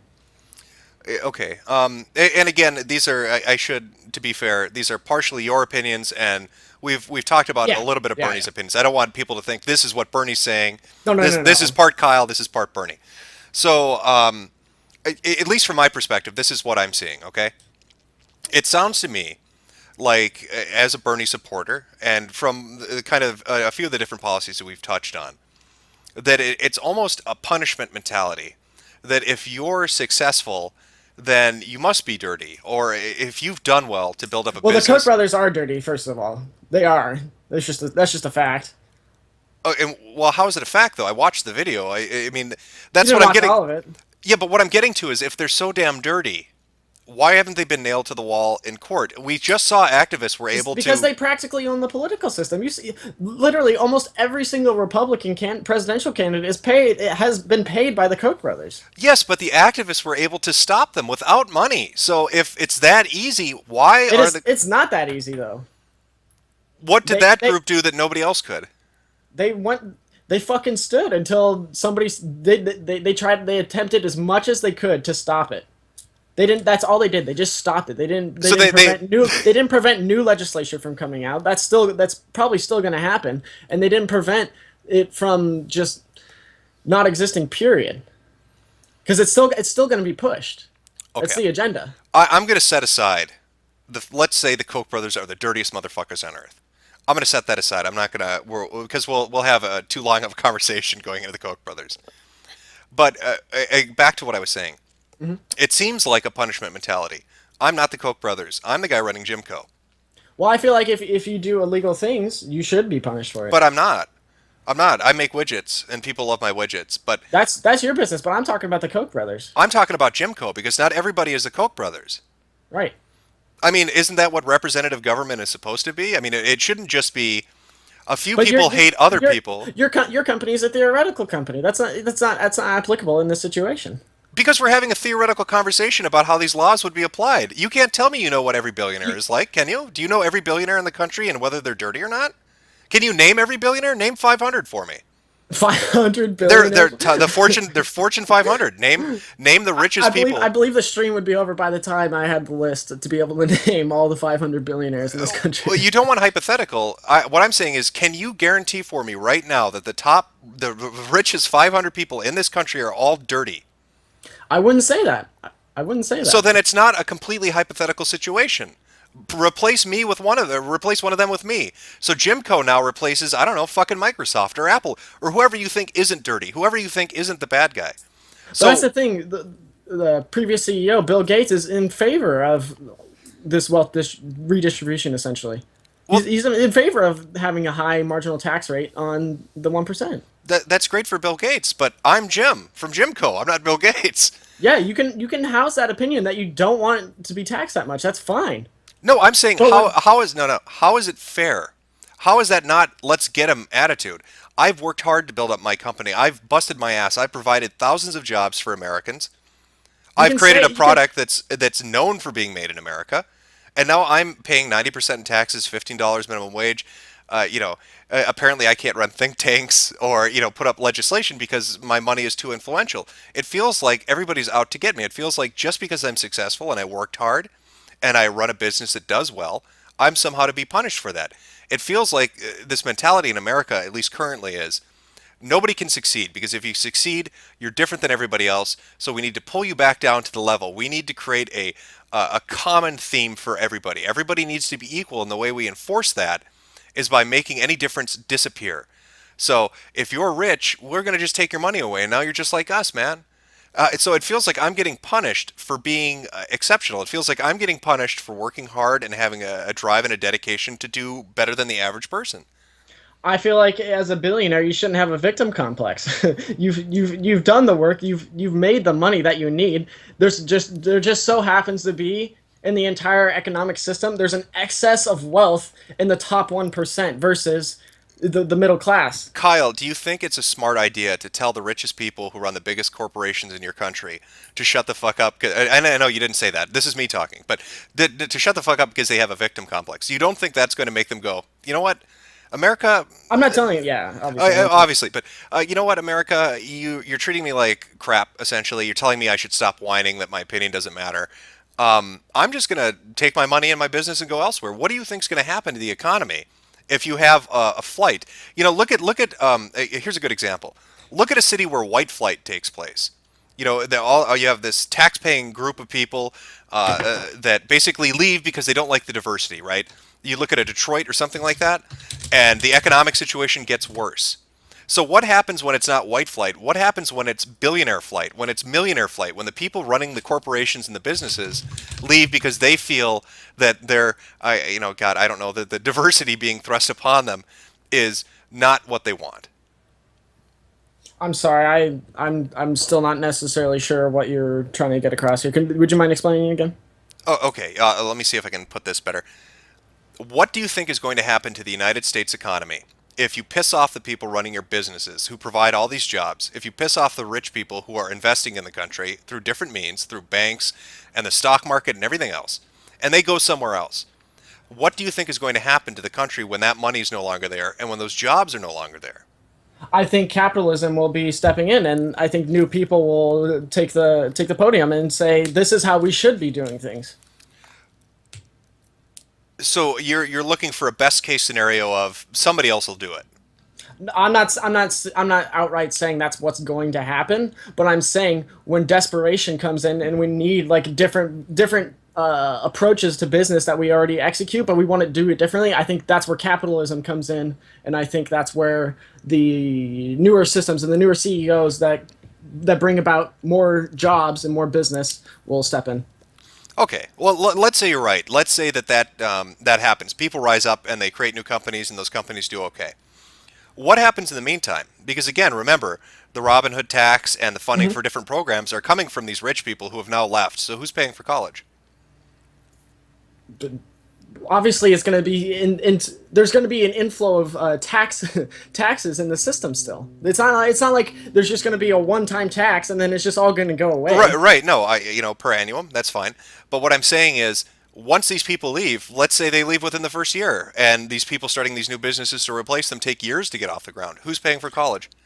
I feel like if anybody tried to leave that was part of a big corporation, they would probably be pursued by the federal government. I would assume so. I'm not saying that's the proper. No. How are they going to be pursued? I'm leaving the country. I renounce my citizenship. I'm taking my company. What grounds do you have to keep me here? Obligations to the IRS. All the taxes have been paid, so I've left. How are you going to keep me here? I don't believe that's even relevant at that point. If you've paid all your taxes that fairly and you've gotten rid of the tax havens and things like that, and you want to leave the country, you're fully capable of leaving the country. Right, but the tax haven money isn't the one that's being proposed to pay for tuition. It's the Robin Hood tax on investments in the stock market. So I'm saying, I believe it's going to be a combination of all the things, but I don't know about directly where each money is going to go. Where I do, because I read Bernie Sanders' website. What I'm saying is, I've left the country. I paid my taxes owed to the IRS that aren't going for your college tuition. It's going to take you years to replace me. Who is paying for your college? The people and the corporations. There are no corporations. They've left. You can't just say that all the corporations are just going to leave. You just told me, as a rich person, a billionaire who runs multiple, right? I mean, isn't that the complaint that there's big? Wait, Kyle. Take their business elsewhere. Right, Kyle. Isn't the big accusation that the major corporations own a ton, like PepsiCo owns all these subsidiaries. The Koch brothers own all these subsidiaries. So if you get one or two people that own 1,000 companies to say, fuck it, I'm going to Europe, or fuck it, I'm going to South America, that's suddenly a big deal. So who is paying? Who is going to pay for our college when you piss off the people? Not to mention all the jobs they just took. You're talking about people starting new businesses. How the fuck are they going to support themselves when they're not working in the factory anymore? They're not working on the pipeline anymore. They're not working on any of these things because I've gone to Brazil, or I've gone to India, or I've gone to China. Well, Bernie Sanders does propose infrastructure jobs and things like that. If you're talking about what you want to do for generating income and things like that, that's obviously going to be taxed into the system as well. And I believe through that infrastructure and creating infrastructure, it's going to create more opportunities to create more jobs and things like that. And I believe it's not something that you can answer right now because as the time comes, there's going to be newer things coming out, like newer technologies and newer job fields and things like that. It's not something that you can put a definitive answer on right now. Isn't this a problem with the American mentality, though? To put off the worries of tomorrow and just live today. I mean, that's been the American motto since before World War I. That I'm saying, isn't that a problem with our mentality, though? You're saying, don't worry about it. New technologies will fix it. How do we know? How do we know that new technologies are going to fill the void? Because it's new technologies have been developed for years. It's just a fact of life. Yeah, but what I'm saying is, how do we know they're going to replace what's lost? I'm not saying. See, you're saying that things are going to be lost. You don't know that. You're saying that all these businesses are going to take their businesses elsewhere. Kyle, brass tacks. Let's be realistic here. If I told you a new political system was coming into place tomorrow, and I'm going to take 90% of your shit, you're telling me, and you could avoid that by moving one house over or one apartment over. You're not going to do that. You're going to stay there and let me take 90% of your shit. Realistically, honest to God, you're going to sit there. Let me take 90% of your shit. And when you get upset about it, you're going to put up with me telling you, don't whine. No, dude, that's not even what I'm saying. That's not even what I'm saying. So what are you saying? I'm saying that when this new tax marginal tax rate goes into effect, they're going to tax the 1%, and then they're going to take that money, they're going to put it into the education system, and more people are going to become educated to be able to create more jobs. Like, it's not something that you could say, yeah, you're going to take that money, give that person to person A, and they are going to create this new job in 15 years because that's what that money's going for. You can't say that's definitely what's going to happen, but you have to give that opportunity to people so they can create these jobs. And so they can you're going to stick around and let me take 90% of your shit, not just for 1 year, but for the 7 or 8 years it's going to take for the kid that's supposed to replace you, right, to go through college, to start a small business, to grow the small business to a medium-sized one, and then to a large one and become a corporation. Isn't that worse? Because now you're doing it for 8 years rather than 1. You're going to sit there and let me do that for 8 years to you? I don't know how he's gonna manage to. I don't know if he's gonna change his plans or anything like that. But I don't think that having a consistent 90% marginal tax rate is gonna do anything for a longer period of time. Because that would literally mean communism, and I don't think Bernie Sanders isn't a communist, and he's not. It's sounding like it. That's what I'm getting at. It sounds like we're getting to. That's the thing. He's not. He's a. How is he not? It's wealth redistribution. So how is he not a communist? But he doesn't believe it in the sense that that's the only solution. Well, yeah, but it's a solution affecting me. So from my perspective, it's communism. It's the solution to our current political state and to our current economic state. And then as time goes on, he may change where we need to go as a country in the economic situation. He's even go on the record of saying that he's not a firm believer in pure socialism. He's still a believer in capitalism if it's regulated properly, just as with socialism. Okay, but what is the form of that regulation taking? Because it sounds like you can be a capitalist as long as you don't earn over this amount of money. It sounds like we want the government to intervene when somebody's too successful, right? There's a point when you have these huge mega corporations like the Koch brothers. They almost become like barons. That's a problem. That is a problem. Right, but what about the people that aren't the Koch brothers? What about them? Well, I don't understand what you're getting at. What I'm getting at is, why are we punishing people who are succeeding? Okay, that's a problem. You have this idea that these corporations are the victims here, when it's exactly the opposite. They're not the victims; they're the aggressors. Corporations are run by people who found them, people who work at them, And people who dedicate time to them. So they are, in an essence, they're run by people. Corporations aren't people, you're right, but they're run by people who are affected by this. So why are we punishing those people who build the corporations, who run the corporations, and saying, because you're doing well, you should be paying more than everybody else, you shouldn't have as much of an opinion as everybody else, and you just need to stop whining and deal with the fact that kids need education. The worst of the worst of the billionaires and the big corporations, they influence the political system to give them tax breaks and to give them effectively more money, unfairly. How is it unfair? How is what they're doing unfair? Tell me that. Because the politicians don't represent what the people believe. And what they essentially undermine the political system. No, what I mean is, how is them exerting their influence? So this sounds less like it's a problem with the corporations who want the best deal they can get, and more of a problem with politicians. That's another huge. I wouldn't say corporations are at fault. I'm not saying corporations are at fault. It's the people. It's the worst people that run the worst corporations that are at fault, and the politicians. Okay, but I would hope, at least from my perspective, you're seeing how I'm seeing this. It feels like a lot of vague. There are bad guys out there. They're rich people, and they're bad, and we should do something about it. I'm not saying all rich people are bad. And it sounds like you're saying, well, shit, new technology is going to come out and it'll fix stuff, and AI is going to come out and that's going to fix stuff. I don't feel like when we talked on Facebook, you told me I didn't understand the situation well enough. I feel like you don't, because I'm not getting really good details here on how any of this is supposed to. I'm being. You can't say I haven't been fair with you. I've let you talk. I've let you, show me videos. You have been fair, but you're being disingenuous. No, I'm being 100% with you, Kyle. I don't feel like I'm getting realistic details from you on how any of this is going to work. It feels like a lot of vague generalities. Like it's okay. You could say that literally about any other presidential candidate as well. But you're right. You're right, and I'm going to. Sanders is the only one that has a logical plan for the most part, up until when things need to be changed. Logic doesn't work without details. It sounds like a lot of wishful thinking. And you're right. I am going to say that about a lot of presidential candidates. I've said this on Ask FM. I've said it on Twitter. I've said it any social media account I have. I support none of them. There is not one candidate that I support. And that's not, as you alluded to, because of apathy or disinterest. It's because I am knowledgeable about what they represent. And because none of them represent what I believe in. I'm not willing to take... What exactly do you believe in then, Jim? Which issue do you want to talk about? We've got 100 different issues. I don't believe in Citizens United. About this particular issue with the politicians and the corporations being able to influence legislation. Like, what do you think should be done? I believe corporations have a right to...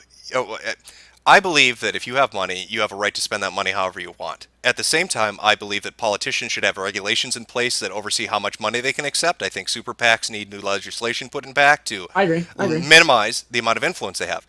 But I wouldn't punish the rich guy because he wants to spend the money. Instead, I would put safeguards in place to stop the politician from accepting the money.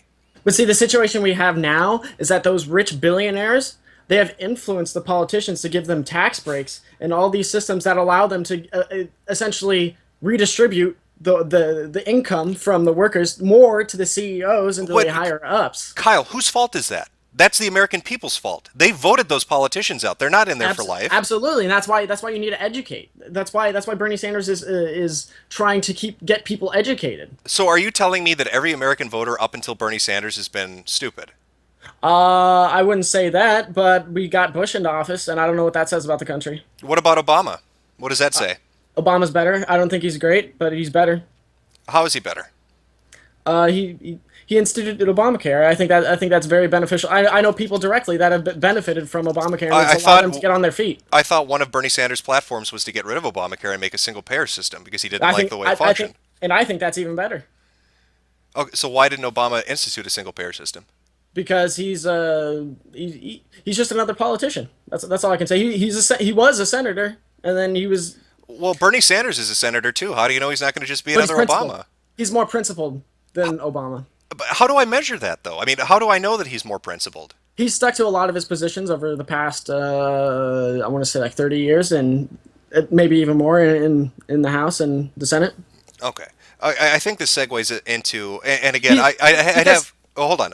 I'd have a longer conversation with you, and we'll close out, and I'll let you have the last word too. To be fair, but this segues into the last thing I kind of wanted to touch on. Okay, which was what happened over the weekend. So I'm going to let you, if you want. Oh, you want to talk about the server with the data information? Yeah, I wanted to go over that because you brought up principled, and I thought this kind of touches on it. So I'm going to let you bring it up, or I'm going to let you explain your perspective on it if you want to before we get into it. Go ahead.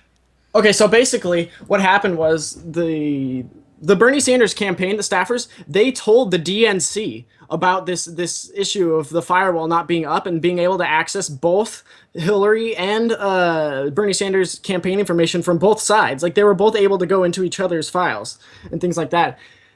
They warned the DNC. They told them about it. They didn't do anything about it. Then one of Sanders' staffers decided to, I don't know if it was just one or if it was multiple, but only, I know as of right now, there was only publicized that one of them got fired for doing this. They went into they took the information essentially, and the DNC was notified, and they suspended the Sanders campaign. Sanders threatened to sue for I believe it was Sanders personally, threatened to sue for $600,000 a day on the 18th, starting that day, and then they immediately revoked his suspension. And I believe that it was more of an attack on Bernie Sanders from Debbie Wasserman Schultz and Hillary Clinton, because they've been working together for really long to get her into office. I believe this was essentially an attempt to undermine Bernie Sanders. Okay, and I've heard that too, and we'll get into that. So to kind of go over at least my understanding of this, okay? It's essentially close to what you're saying. I know that there was an issue with the firewall from the software that was being used. Bernie Sanders personally had nothing to do with this. Yeah, and I agree. I know that Bernie Sanders himself wasn't accessing the information. But there was an issue with the firewall or security, but basically each campaign could see each other, that the issue has been reported by the Sanders campaign ahead of time, and that months later, I think it was 2 months later, with this current event, what just recently happened essentially, it was more than just an observation that there was penetration that happened. The New York Times, I believe, was the one that reported that there were 4 different user accounts that had seen it. Others had reported that it was just the one. Sanders himself, though, when they gave the press conference, if you rewatch the press conference, does allude to the fact that there were more than a few people. It was more than just one. They said we're investigating the others, but they let go of their national data director, because that was one of the people involved. I can't speculate as to who the other 3 were, if there were 3 others, or maybe he used 4 different accounts. I don't know. I have multiple accounts. Maybe he did the same thing. But this penetration happened, and then, of course, the DNC shuts down his access to the voter banks. Sanders goes in and he sues. And then they reinstate it. He threatens to sue. He didn't really get a chance to actually sue and get any reprimands. But Right. Fair enough. He threatens to sue, begins the process of suing, let's say, and the DNC buckles and they say, okay, we're gonna put this through. Yeah. Now, Debbie Wasserman Schultz, who is the head of the DNC. She's terrible. All right. It's my understanding that the person that runs the company that put the software in place to separate, put this curtain between the different campaigns, that it's one of her, I believe, relatives or somebody associated directly with Debbie Wasserman Schultz who runs that. Right. And I believe it was her husband or something like that. I don't know off the top of my head. And neither do I. I believe his name's Aaron. Right, and neither do I. But I do know there's an association. And I know there's been speculation, because of the ties that Wasserman and this company might have to Hillary Clinton, that this could have been... She was one of her staffers in the 2008 campaign. Right, that there could have been collusion, or that potentially Hillary had set this up to try to draw them into doing something untoward, to use it against Sanders. Hillary has a history of doing political attacks on people and having a dark history. Right, doing illegal things, doing dark stuff. Yeah. So this touches on the principal argument. Bernie Sanders at the debates has repeatedly stated, I don't care about the emails when dealing with Benghazi.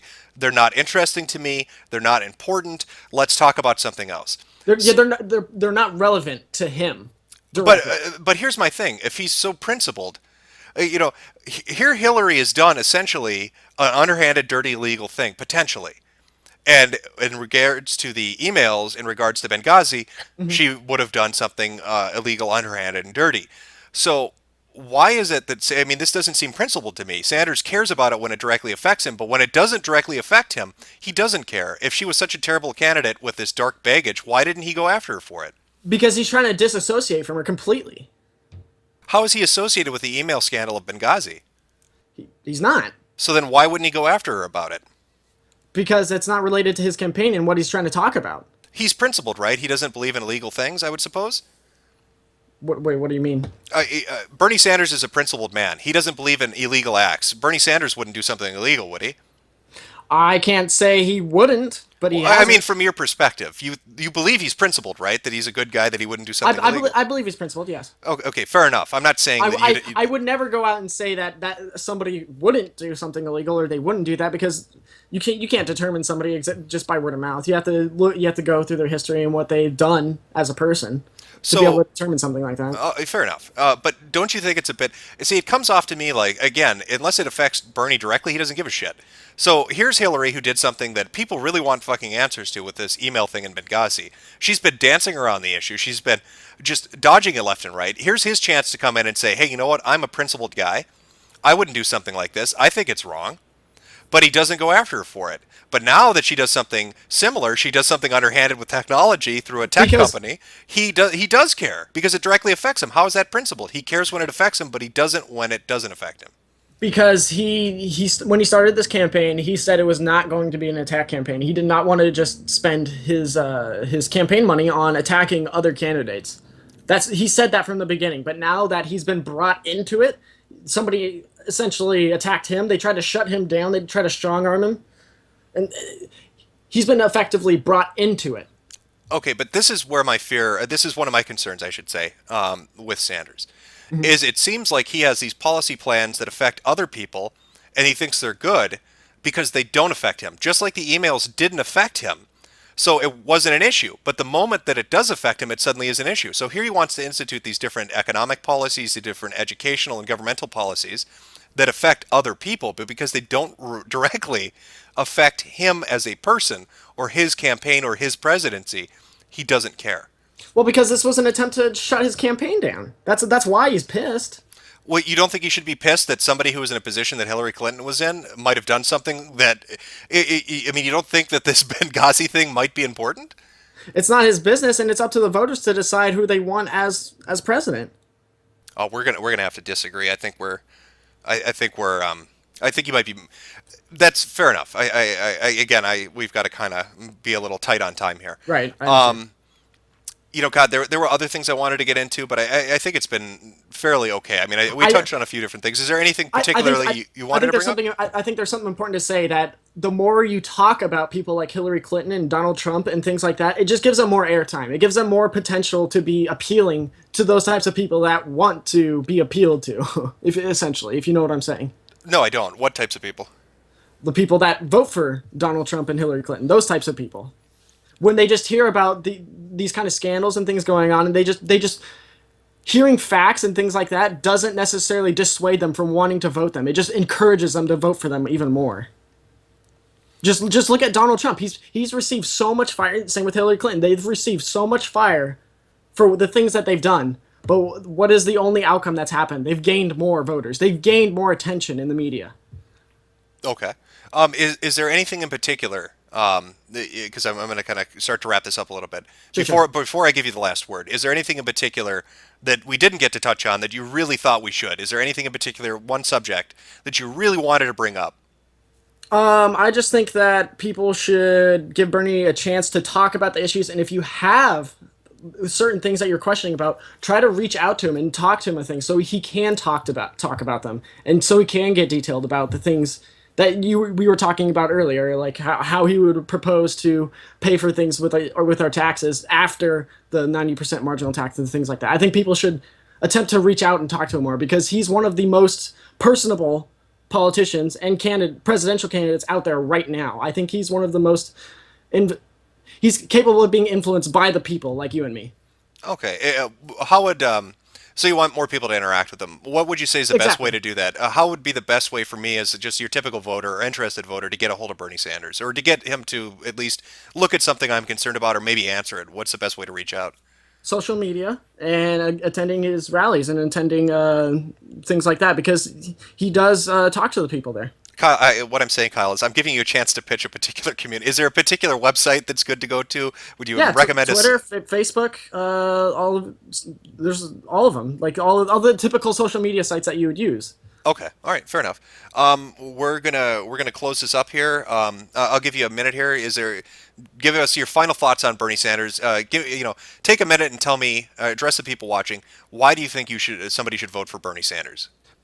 Because he's interested in your freedoms. He's wanting to get rid of the TPP, and he's wanting to get rid of all these bigger government programs, and he wants to be able people to have freedoms of expression and things like that. But he also wants to keep the corporations from being able to rule over what we're able to do and what we're able to buy in the economic situation, preventing them from determining our economic situation, the corporations. Okay, all right, fair enough. Well, I appreciate you coming on. We went a little longer than I thought, but I thought it was a good conversation. Again, thank you, Kyle, for coming out and thanks, Jim. Giving me your opinion on Bernie Sanders. Mm-hmm. All right, you have a good day. Wait, if you ever want to discuss more as well, I'm available. Okay, not a problem. Yeah. All right. Bye. All right, that would be the end of the Pitch Your Candidate segment. We had Kyle on, who talked to us about Bernie Sanders. Again, just kind of going on what I said earlier, my problems with this particular candidate, I just feel like, and I hope Kyle kind of got what I was getting at, but it feels like Sanders likes to institute policies that don't directly affect him. It feels like a lot of it is punishment driven, that you're basically being told if you're too successful, that's a problem. I think it's going to cause people to want to leave the United States and take their money with them.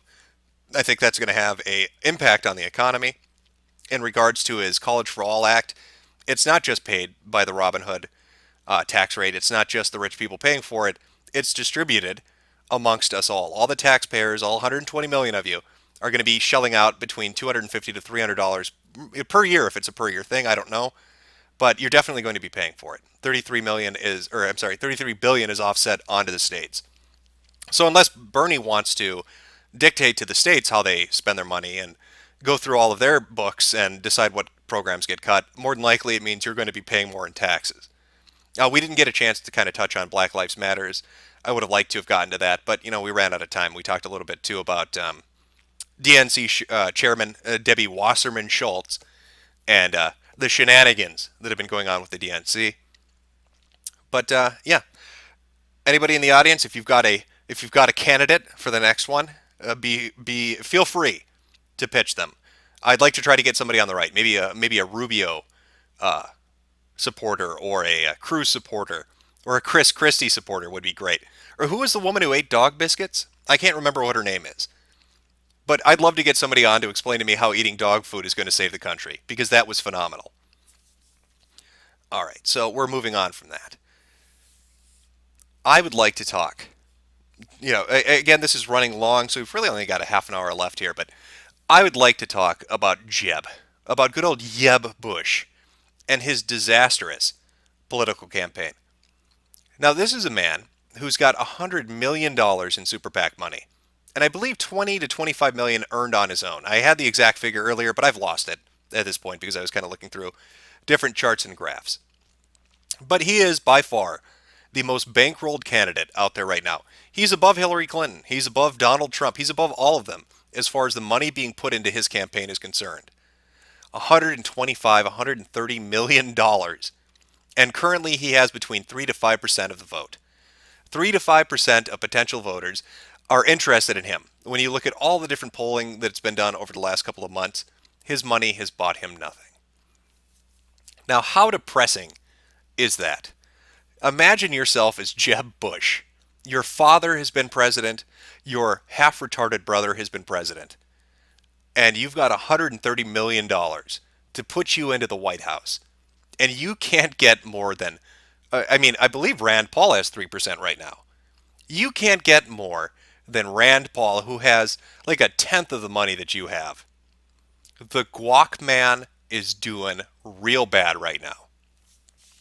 Now, if you watch the Republican debates, and this is there are a couple things I want to talk about Jeb, really, but if you watch the recent Republican debates with Jeb Bush, he tried his hardest to come off as a commanding, high-energy candidate, because that's been one of the accusations against him. Jeb Bush is low energy. Jeb Bush is falling asleep because he's listening to Carson too much.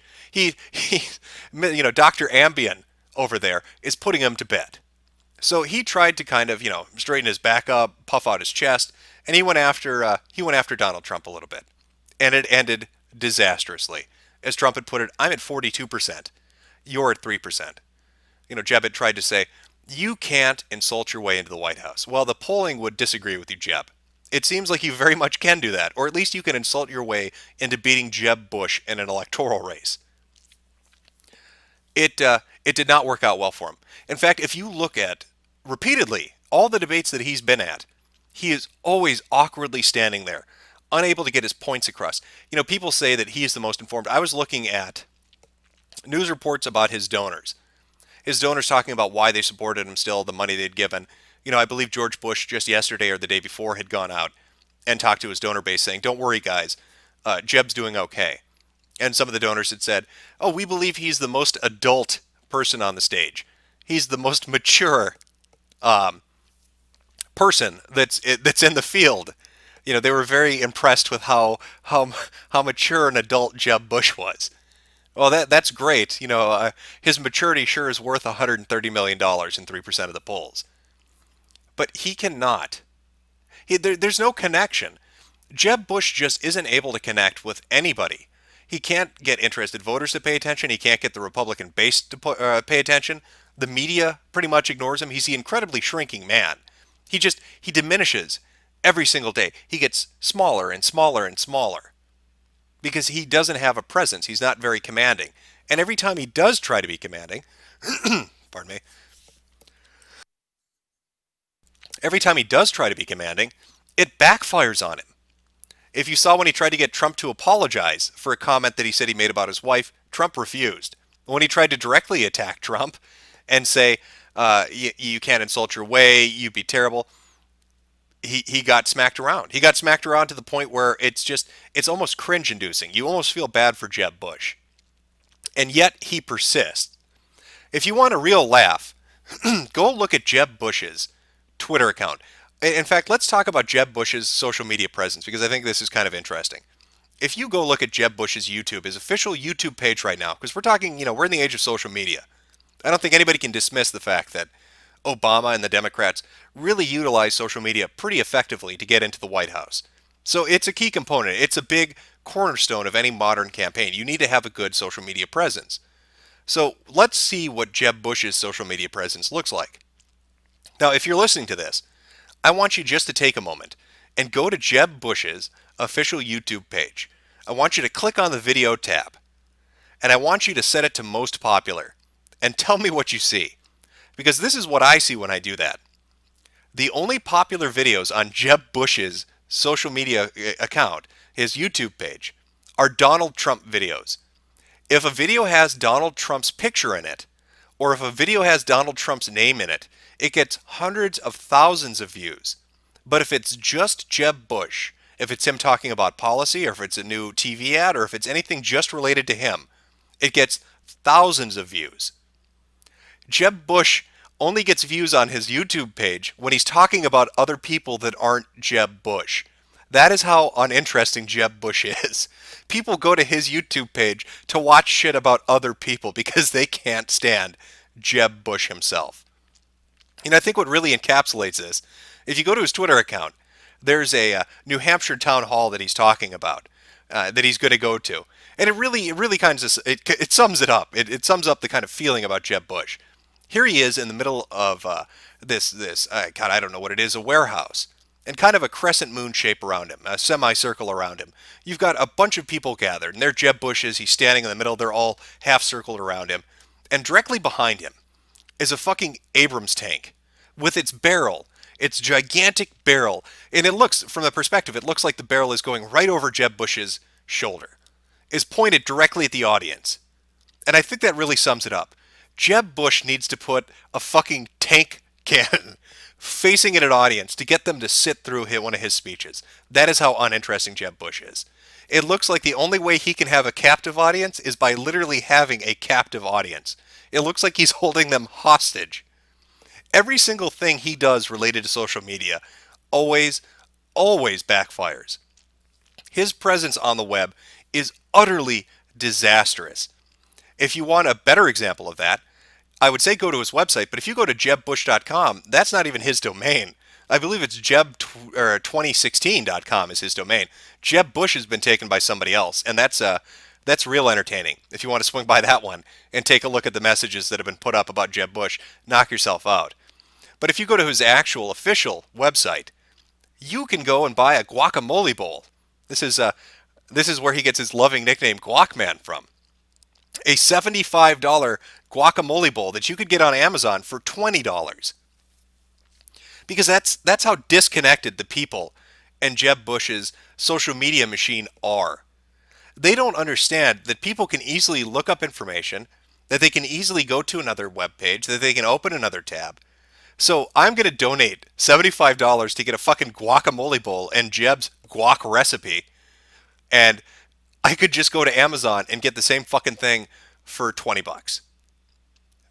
He's just, and what does he need to sell a $75 guacamole bowl for in the first place? He has $130 million dues. Jeb Bush has more money than anybody else in the campaign right now at his disposal to use on advertising and on campaigning and on whistle stopping. What does he need to sell guac bowls at a 300% markup for when he already has a war chest of $130 million? Jeb, what are you doing? He needs to drop out. And I love the fact, this is one of the things I find endearing about Trump. This is one of the things I do like about him. He will shit on people, and it's usually funny when he does. And he's been shitting on Jeb Bush on social media over the last couple of days. If you go look at Trump's Twitter, he got upset about a political campaign ad that Jeb had released where it basically cut out Donald Trump's responses to him and tried to make him look bad. And so Trump, he went in full tilt. He didn't hold back. He told Jeb that he was a disgrace and an embarrassment to the Bush name and that he should just drop out. Because the American people don't want another Bush in the White House. He is dumb as a rock. And I think that really sums it up. If you go and watch Jeb Bush interviews, he always does this, I want to be really delicate in how I say this, but if you go watch a Jeb Bush interview, he gives you the impression that he might be somewhere on the autism spectrum. Now, I'm not saying if you put a toy train in front of the motherfucker that he's going to sit there and play with it for 8 hours, but he might bat the caboose around for about 20 or 30 minutes, if you get what I mean. He has this look that he gives you when he's really confused or he doesn't understand how to pick up on a social cue, where he pulls his head back, where his chin almost goes flush up against his neck, and he does this really, really forced, painful-looking grin. It's the Jeb Bush deer in the headlights look. It's the look that Jeb Bush does when he doesn't know what the hell to do. And he does that a lot. At the majority of debates, he'll do it. When somebody else says something, I want you to really pay attention to Jeb Bush. Go re-watch some of that debate footage. And he gets this look on his face like he doesn't know where he is or how he's supposed to react. He gets very confused and flustered. I think if one of his opponents were to bring a flashlight on stage and just beam it at him, he would probably cry. Because I don't think he understands that he's running for president. That might be what the issue is here. Maybe Jeb Bush doesn't fully understand that he's running for political office. Maybe he's really confused. Jeb Bush is the kid nobody would let in the treehouse. That's another good way to put it. Imagine you're with your group of friends and you've got that more affluent kid, the rich kid that's got the tree fort that everybody likes. Jeb Bush would be the kid running last up the ladder to have the door slammed in his face. He just doesn't quite fit in. And his polling numbers really reflect that. Nobody wants to let him in the treehouse to see all the cool shit they've got gathered. Somebody I see in chat is saying Jeb Bush for R9K. Jeb Bush would be a good R9K. He kind of is a robot, isn't he? Jeb Bush is a little bit of a robot, I would say. You're probably right on that. But he seems very disconnected, I guess is another easier way to put it. He doesn't seem like he fully grasps what the hell is going on? He gets that confused look, and then he tries to be high energy, but he's not really a high energy guy. He's more very low energy guy. He's more laid back. Maybe that's why those donors said, oh, he strikes me as being more adult, more mature. In fact, there's a really good quote. God, I hope I can find this. Let me find this because it's so fucking insulting. Of course. Apparently, I'm not going to be able to find it. I'm cut off from the website. It's one of those, you need to have a subscription to read it. But essentially, somebody was interviewing a Jeb Bush supporter, a donor, and the donor had said, yeah, Jeb isn't really doing really well. People don't really connect with him. Nothing personal. Nothing personal. But you're just unlikable, Jeb, is really what they're saying. Nothing personal. That should be his motto. You know, he's got that banner up there, Jeb can fix it. How am I supposed to take this candidate seriously? Why would I vote for Jeb Bush? Jeb Bush can't even fix his 3% polling numbers. How is he going to fix a country? If Jeb Bush can't get himself at least into the double digits, I really highly doubt he's going to fix any economic or security issues that face the country as a whole. And yet that's his logo. Jeb can fix it. Or he's got that Yeb banner where it's just Jeb exclamation mark. Like it looks like it was designed by a graphics design student who just graduated. They're like, hey, you know that Yelp logo? Let's make that Jeb's logo. That'll do well. You know, a lot of people use Yelp. I bet they'll get the Yelp vote for us. It's disastrous. It really is disastrous. The clip that I'd opened up with at the beginning of the show really kind of sums it up. He's just very awkward. And it feels like, it almost feels like the other candidates pick on him. Kind of like, yeah, he's that friend in the group that nobody really likes, but he just kind of hangs around. So occasionally they'll make him get him a soda and then pick on him a little bit. And that really sums up, I think, quite well Jeb Bush's campaign. Now, how long he's going to stay in, I don't know. When you look at the news stories talking about his donor list, they're backing him. I mean, there was a ad campaign that went down in, God, I believe it was Iowa and 2 other states. It's a big push. It's a $30 million ad campaign that if not, and it hasn't moved any of his poll numbers. Now, one of the donors to that particular push had given $3 million. It was a guy from Miami, Florida, one of his billionaire donors. And he was talking about how confident he was that it was going to finally have an impact. You just spent $30 million trying to get people to pay attention to him, and it had no impact at all. Just like his social media online, it has zero impact. It does nothing. And yet these people are so confident throwing money. It's really remarkable to me that they continue to do so. But there he is. He gave $3 million. Now, maybe that's because he's a billionaire and he doesn't really care. When you look at the donor list, you'll find that a lot of the people that have given money to Jeb Bush are extraordinarily wealthy. I think it's like 3 or 4% of his donor base aren't multimillionaires. So maybe to them, the $3 million isn't a big deal. Maybe to them, $3 million, yeah, it's not something to worry about. It's not a concern. It's not high on the list. But if you're looking at a potential candidate, somebody who's actually got a chance of getting into office, I'm going to say that he's had enough exposure by this point where you should start to see some return on that investment. You can't tell me that after doing a $30 million ad campaign on television and getting no movement in the polls, that that's a good sign of things to come. Because it's not. That's not. Jeb Bush is not going to appeal to anybody. He's not moved his poll numbers at all. Why it is people in his PACs and his super PACs, all these other donors that are coming forward, are still giving him money is beyond me. But yet he still somehow manages to do it. And that's going to be his legacy. You know, people joke about George Bush. They joke about his brother. They talk about how he was this dumb cowboy. Well, you know what the dumb cowboy had that Jeb doesn't have? Likability. People liked Bush.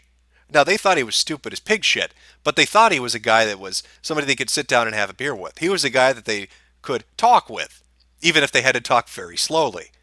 But Jeb doesn't have that. He doesn't have that connection with a voter base. He doesn't have that connection with people. It's something you're seeing in Trump, though, isn't it? You know, Trump says something and people laugh, or Trump says something and people relate to it. Whether, you know, again, there's going to be people on the left and the right that disagree with Trump, but the people that support him find a connection with him. The people that supported Jeb Bush's brother found a connection with him. But nobody seems to be able to find a connection with Jeb Bush himself. He's just not a likable person. He doesn't captivate people. He doesn't interest them. He doesn't draw them in. So I'm just amazed at this point that he still has a campaign that keeps going on. His poll numbers, I'm reading the chat right now. People talking about his poll numbers suck and TV advertising is a lazy way to do a campaign. Yeah, well, whether or not TV is effective or not, he's unable to run his social media. I mean, what is his refuge? Where is he going to go? In fact, you know what? I'm going to pull up right now. I'm going to pull up Jeb Bush's YouTube page, his official YouTube page. Let's look at the numbers he's pulling in for his page here. He put up, oh God, this is really bad. There are Let's Players on YouTube right now that are, there are bronies and deviant artists. There are Let's Players that scream at the top of their lungs and film their television at a fucked up angle that have more views per video than Jeb Bush does. He put up a couple videos just over the last couple of days. All in all access with Jeb Bush, 2,000 views. Happy Anniversary Donald, this is his new ad campaign against Donald Trump, 4,000 views. Donald Trump Chaotic and Wrong, 13,000 views. Jeb Bush with Big in Vegas, 2,000 views. He's got videos on here that have 100 views. I want you to think about that. Name me one presidential candidate you've ever heard of that can't get more than 100 views on a video. But that's Jeb Bush. And if you go to most popular, what do we see again? Donald Trump. The real Donald Trump, 926,000 views. Judgment, and this is a Donald Trump picture talking about Donald Trump, 356,000 views. The next highest video is Making a Difference with Jeb Bush, 138,000 views. Donald Trump is pulling in 6 times the numbers on Jeb Bush's own YouTube page than Jeb Bush is pulling in. That is remarkable. If that is not a sign that this man is dead in the water, I don't know what is. Let me rephrase that to the Jeb Bush donors out there that are giving him hundreds of millions of dollars. I will run for president and pull in more numbers than Jeb Bush will pull in. Feel free to throw all that money at me. I can get more video views than Jeb Bush can get. I guarantee you that. Because he is inept. He's unable to connect with anybody. He's not funny. He doesn't know how to banter. He doesn't know how just to relax. He has a really cringe-inducing ad campaign where he's trying to relate to kids by wearing a hoodie. And it's just this awkward guy that looks like he's dressed to go play golf, trying to put on this hoodie over himself. And he struggles with it for like 20 or 30 seconds. And then he gets it and he dopily puts the hood over his head.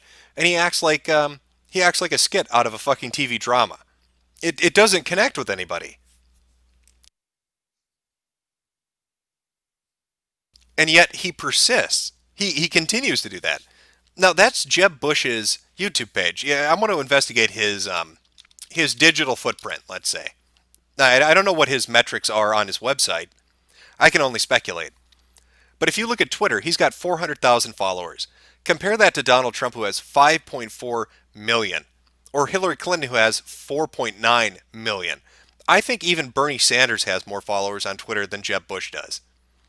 And the funny thing is, when you go to audit his account, you'll see that it was done last in, I believe, October, and 125,000 of them are fake. That means that 1/4 of Jeb Bush's follower base are bots. They're fake followers. They're not real. And it's not like his tweets need 400,000 people anyway. They get no traction. If you go through and you look, he'll be lucky if he gets 50 retweets, if he gets 25 favorites. He's got a social media presence that pales in comparison to an average user who just makes videos or writes blogs or runs websites. And this is a man running for president with a backing of $130 million fucking dollars, who's been on national television repeatedly and has toured the nation. And nobody cares what he says. Nobody reads what he writes. Nobody watches the videos that he produces. And so they're amazed then when they spend $30 million on a television ad campaign that gets no traction in Iowa or anywhere else. Well, look at his YouTube. Why would it get traction? You've got people that are probably Jeb Bush supporters going to watch those videos, and they're disinterested. They don't even want to watch them. There's nothing exciting about it. Jeb Bush can't fix it. That's the end reality of this. Jeb Bush needs to drop out of the race. Jeb, you need to salvage what little reputation and dignity you have left at this point. The longer you persist, the more money you're going to spend and burn. Maybe that's what it is. Maybe he's so far into it at this point that he feels like he just has to keep going. Like, I've already spent millions of dollars. I have $130 million in total to use on this. I better use it. but it's not going to get him anywhere. There's not going to be some dramatic breakthrough. Even if Donald Trump were to fall off stage of a heart attack tomorrow, there's still three or four other people ahead of you, Jeb. You know, like Trump had said at the last debates, you're moving further and further off the stage, and that's true. He doesn't have the momentum to even beat a Cruz or a Rubio or a Rand Paul, let alone a Donald Trump. So when he puts up this new ad campaign saying that Donald Trump is the chaos candidate, and again, think of how ridiculous his attacks are. He's using this old political style of trying to go after his opponent, and it doesn't work because Trump isn't somebody that's going to yield to that. It doesn't work on him. So putting up these ads saying that Donald Trump is the chaos candidate, like that's his new thing. Or the ridiculous thing that he brought up in the debate where he's like, Donald likes to watch his shows. And then Jeb, social media team, goes online and they put up polls saying, what shows does Donald Trump like to watch? You know, alluding to the fact that he's uneducated and watches Saturday morning cartoons. And they've been running with that now for like a week. And nobody finds it funny. The only funny thing about Jeb Bush's political presence online are people's reactions to it. If you go look at his tweets and then read the responses, it's nothing but people shitting on him 24 hours a day. And that really is fucking great because he's so out of touch. It's time to call it quits, man. Like, I know you wanted to be president. That would have been great in your mind, right? Dad, brother, and you, all presidents. It's not going to happen. Nobody's going to elect you president. You're not going to get the nomination. I know that you've been alluding to the fact that you've got locked up and that you can push Trump out or push a Cruz or a Rubio out and get it for yourself, but you do not have the numbers to beat a Clinton or a Sanders in a national race. You don't have the numbers for people to even recognize who the fuck you are if you walk down the street, Jeb, let alone being a president. Chat saying he's cucked. Well, you know, cuckservative would apply to Jeb Bush at this point because he has no momentum. He's been beaten down by essentially everybody. And it seems ludicrous to me that he persists in trying to continually push forward when it is obvious the momentum of his campaign is stalled, that it's not going to go anywhere, that there's no policy he could bring up, no new platform that he could push forward that's going to draw anybody into it. Jeb Bush is done.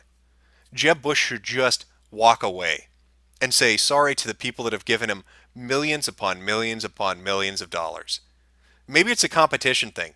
Maybe deep down Jeb Bush just hates his brother and just can't stand the thought that he was president and Jeb will never be president. You need to get over it. Scrap together the dignity that you have and walk the fuck away while you still can. Because you are killing. Maybe you could run again in 10 years. Maybe you could run again in 15 years. I don't know. But right now it's not going to happen for you. And the longer you stay into it, the bigger of a joke you become. And it will kill any chance you have ever in the future of trying this. All right. Well, again, I apologize. We got off to a late start. I wanted to do from noon to 3, but that didn't obviously happen. So we're probably going to have to, I will have to, I should say, readjust that a little bit. We've been going for about a good hour and 50 minutes. I'm going to take the last 10 minutes here and just answer any questions anybody has, any subjects you want to bring up. We'll take a couple minutes, talk about them, and then I'm going to close out the show for today. So I'll give chat a second to catch up, and I'm going to grab myself a soda here to have something to drink because my throat is a little bit parched.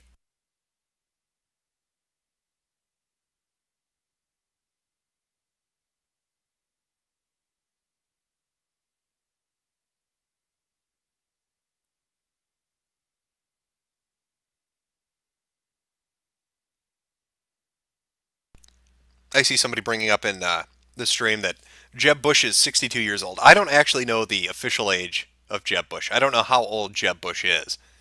If he's 62 years old, that's he probably isn't going to be running again in a decade.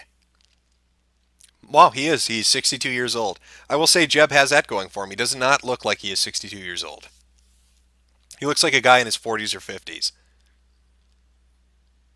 How do I feel about Rand Paul?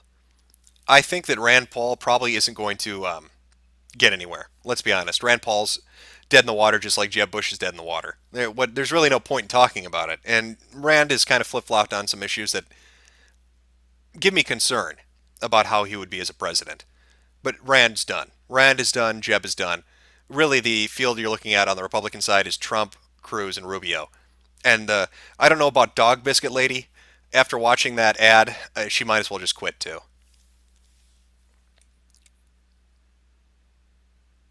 Who am I voting for?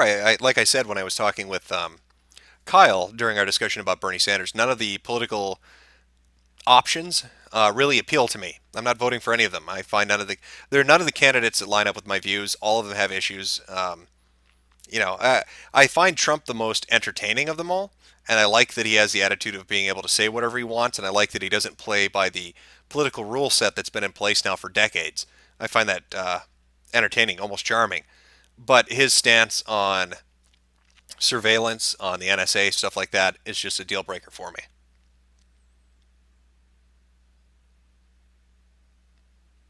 Question, do you think Hillary or Trump would win the election? I think if it came down to Hillary or Trump, and it was we're talking election season here, yeah, I would probably give the edge to Trump, to be honest with you. Trump would have to do something monumentally stupid to hurt his momentum. And I think the email thing is going to eventually catch up with Hillary. I think there's going to be more about that. So I think Hillary will have something come out about her that will hurt her campaign. Trump, people have already kind of accustomed themselves to the idea that they don't like Trump. A lot of people hate on him, but they're used to him. I think Hillary will have something come out that would be kind of a shock or, out of left field kind of thing that would really put off voters. That would be my guess.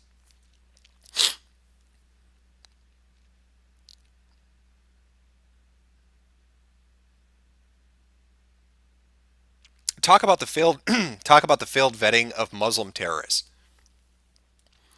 Yeah, well, you had the whistleblower come through who basically said, God, did he work for Homeland Security? I'd have to go reread the Breitbart article or any of the subsequent ones, but he had talked about how the PC culture at intelligence agencies basically was working against them, that he had intelligence about the people in San Bernardino, or at least the groups they were associated with, but because they didn't want to be accused of profiling Muslims, they didn't pursue that intelligence, and that might have led to them being able to pull off the attack.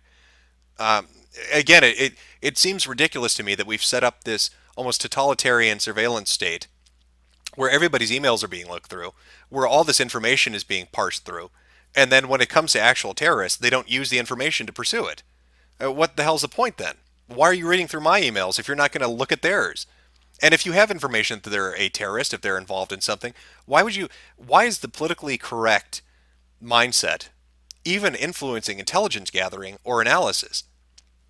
I mean, if you're already a part of those organizations, if your job is to pursue these leads, then you should be doing it. Fuck the idea that, oh God, it might be perceived as profiling or it might be perceived as not being politically correct. I know a bunch of dead people in San Bernardino that wouldn't give a shit if it was, politically incorrect. They'd rather be alive right now. And that even touches on what happened with the neighbors. Neighbors wouldn't even report them because they didn't want to get accused of being a racist. The country's absurd. The whole situation is absurd to me. But we'll talk about that more in depth maybe next episode.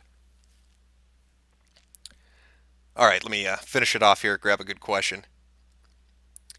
The philosopher, who gives a fuck? Who gives a fuck indeed? I don't know if that's really a question, but there you go. Oh, why am I gay? Because who doesn't love dick, right? Am I right? Am I right, folks? Feel the burn, suck a cock. Stand with Rand. Nobody's going to be standing with Rand. You know what? You want to know why Rand Paul uses the phrase stand with Rand? Because he needs to stand on a chair to look at you in the eyes. That's why that man uses the phrase stand with Rand.